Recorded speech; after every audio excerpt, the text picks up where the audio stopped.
และอย่างนี้ต้องได้มาบอกมากล่าวกันเนาะกับคำสัมภาษณ์ของได้มา2น้องครูนี่เลยเสี่ยวผิงไซยาลินใหญ่ของวงการบันเทิงกับหนุ่มลุลีหลังจากความงานกันเป็นเวลาเกือบ1 ปีแล้วในรายการสโมสรความงามเป็นจังใดได้ความสนิทสนมใหญ่แบบนี้สอนอย่างให้น้องแน่เอาเป็นว่าไปฟังคำสัมภาษณ์กันสบายดี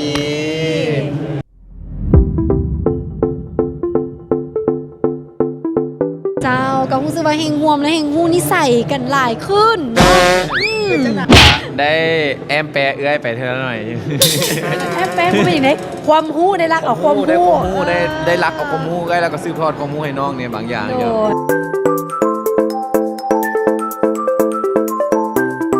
เต็มที่คันโบดันนี่มีเรื่องคือบังคับมาหรือจังไหนเนาะ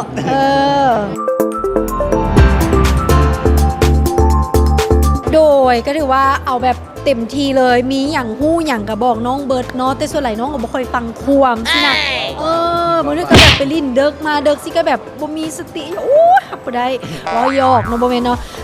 ร่วมงานกับลุยก็ถือว่าเป็นกันเองเพราะน้องนี่ก็ค่อนข้างจะเป็นคนมักกินหู้แล้วก็ฟังความเวลาเขาบอกเนี่ยมันก็สิฟังเนาะแต่ว่าอันปฏิบัติตามนี่ก็อีกเรื่องนึงเนาะฟังหูซ้ายอมหูขวาประมาณนี้เอาเลยเจ้าด้วย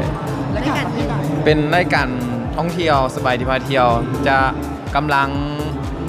เที่ยวอยู่ตอนนี้แล้วก็กำลังจะออนแอร์มันออกประมาณต้นเดือน10กันเดือน10ให้ติดตามน้องกันเจ้า